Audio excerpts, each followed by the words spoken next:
This is the world's newest cruise ship, the Carnival Jubilee. It cost $1 billion to build and is the third installment in Carnival's XL or Excellence Class series. It holds 6,300 passengers at full capacity, 1,700 crew, tons of bars and restaurants, 18 passenger decks, and it has a roller coaster. Once we board the Carnival Jubilee, we will explore it as well as its amenities. I'll give you a tour of my room, go over all of the pricing, as well as any additional information that you may want to know about this brand new $1 billion cruise ship. I have already checked in all of my luggage and tipped the porter. We are sailing out of Galveston, Texas. It's my first time going on a cruise out of Texas. And one thing you do need to make a note of, you've never sailed out of here or don't live in Texas, is that coming here can be a little bit of a commute. You do have to fly into Houston, Texas. From there, you take a ride that's about an hour and some change to get to the specific port. I do believe the terminal is right this way. My check-in time to get on board was set for between 1:30 and 2 o'clock. However, all aboard when everybody's supposed to be on is 2 o'clock. It's 1 o'clock now, so I am going to see if I can sneak on just a little bit early. Carnival does ask that you print out both your boarding pass as well as your luggage tickets before you come to the terminal. However, if you don't have it, there is somebody here that can print out both of them for you. So far, so good. We are in. And now we have to walk this way to get on board the ship. Right here is the general boarding, and then over to the left, we have the priority boarding. It is pretty packed in here. However, so far so good. I've already got my passport checked out and everything good to go. Now I just have to go through security. It is extremely busy here in the terminal. I suspect it's going to be a full ship. However, they are expediting the process pretty quickly. I'm already through the first check-in with my passport. Now I just have to get through security. We are officially through security. Time to board. Looks like they got the K9 unit in full effect. I like how everything's so festive. Do keep in mind, since this is December and Christmas is in 3 days, this is going to be a Christmas-themed inaugural cruise. By the way, in case you were wondering, I do have to address the cruise ship in the room. Yes, this is a Christmas cruise. Nobody wants to celebrate Christmas alone. My girlfriend, Lauren, was supposed to accompany me on this cruise. However, she got approved for her K1 visa to move with me over in the United States. It's a lot of paperwork. They had to take her passport for a little while, and once she gets approved, she can come back to the US. However, she's not able to at this point. Here we go. Everybody's favorite moment, boarding the ship. And we are officially on board the Carnival Jubilee. Hey, hey, hey! How's it going, guys? Hey! For the first order of business, we are going to go ahead and check into my room. We boarded on deck 6. My room is all the way up on 14. Whew. I gotta lay off of that cruise ship pizza. I just walked all the way from deck 6 to 14 to get to my room. Either way, it's no excuse. I gotta get back in shape. Let's see, deck 14 odds. Looks like we're going left. Let's see if we can find my room. Here's my room, room 14411. And we go, and I am now officially the first passenger to ever stay in this room, I think. Here is a quick scan of the room. As you can see, this is somewhat of the budget-friendly option, an interior cabin. I'll give you a quick tour starting from the bed. As you can see, it's a pretty large bed, king size. You do have USB ports on each side of the bed, as well as a personal reading light for each side. Carnival's mattresses are extremely comfy, not too firm, and as you can see, directly in the front center of the bed are all the controls for the lighting. Working your way over, we do have a vanity mirror here. You have plenty of plugs and USB ports. There's 4 USB ports, 3 American plugs. Up here we have 2 shelves, one of which is housing 2 Carnival Jubilee hats. I'll definitely be wearing this. It's not the same as the hat that I used to have that I got from Mexico, but it'll do. There's plenty of counter space over here as well. It looks like Carnival gave us a Jubilee inaugural book. Pretty cool. There's also plenty of drawers and storage space around the room.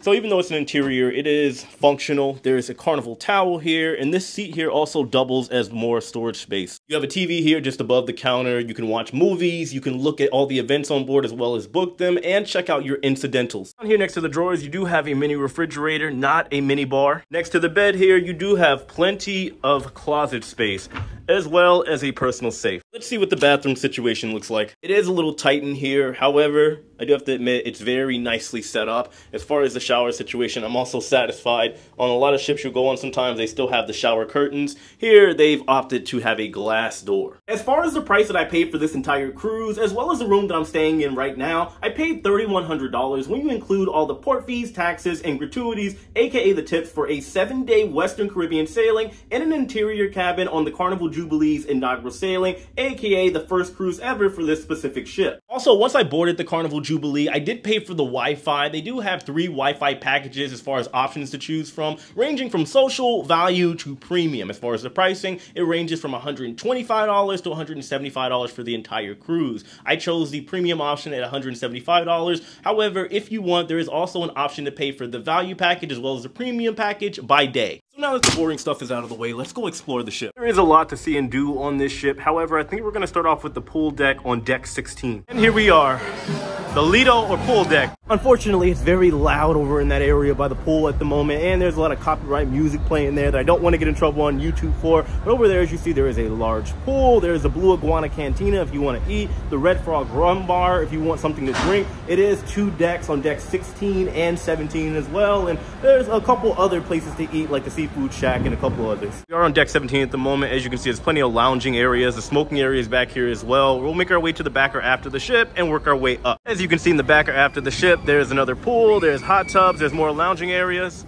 Now, let's go up to deck 18. This entire area is called the Ultimate Playground. On deck 18 in the back of the ship, there's mini golf over here, you have water slides, and you have the legendary roller coaster at sea, Bolt. If you want to experience the Bolt roller coaster, it is going to be an additional cost at $15 a pop. However, that does include 3 laps around the track. Directly across from the play area, you do have the adults only area known as the Serenity Deck. You do have to be 16 and up in order to go in that area. They also have an additional upper deck. I forgot the cost, but I believe on the other ships, the Mardi Gras and Celebration, it was around $300 to experience that area for the entire cruise. Sorry, I was way off when it comes to this upper Serenity Deck area known as Loft 19. It is not $300. You can stay in this lounging area if you're in any of the XL suites. However, if you are not in any of the XL suites, you do have to pay. It is $250 in a port day. If it's a sea day, meaning we were at sea the whole day or traveling to another destination, it is $500, and all of this is per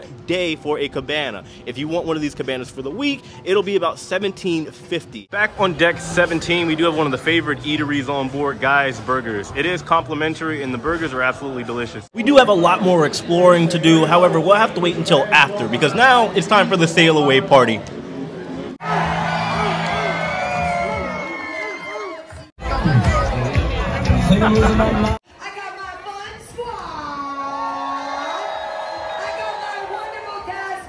Team, and I have got 6,000.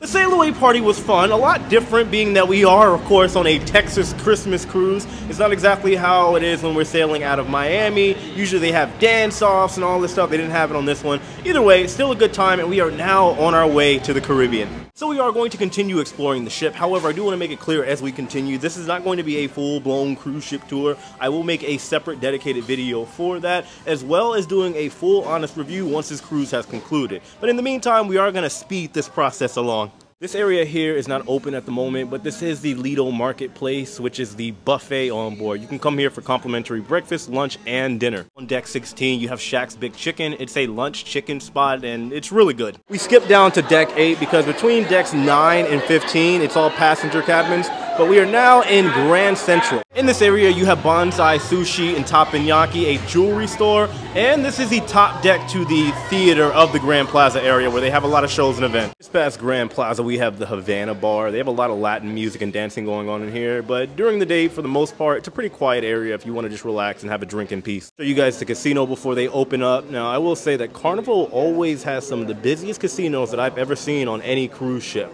Of course, you all know I don't gamble. House always wins. Here is one of my favorite bars, Alchemy Bar, and right next to it here on deck 7 midship is the Limelight Lounge.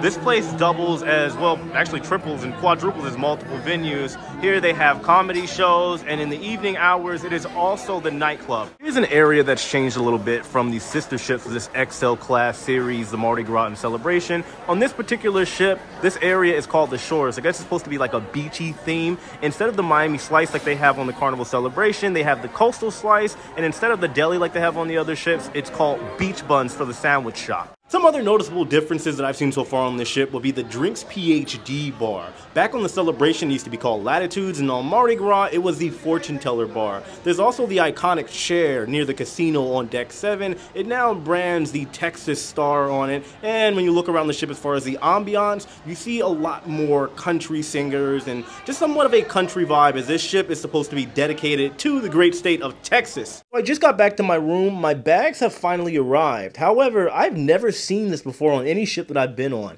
Inspected by Garrison and Sloan K9. Carnival is not playing around anymore. Good thing I didn't bring any of my contraband for this cruise. I'm just kidding. I don't have any contraband or illegal substances. Or do I? We are all cleaned up. It is now time for some evening festivities.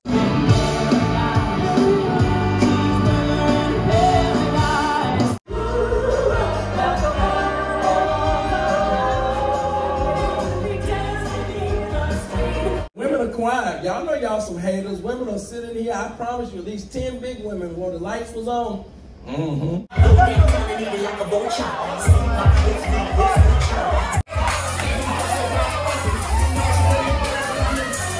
Well, that was a interesting evening for the nightclub.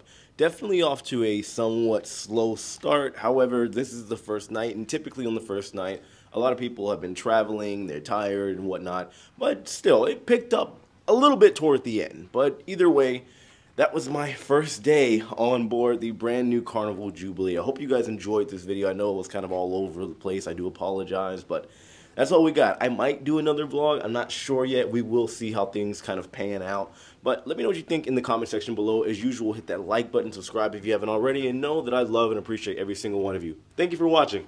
Take it easy.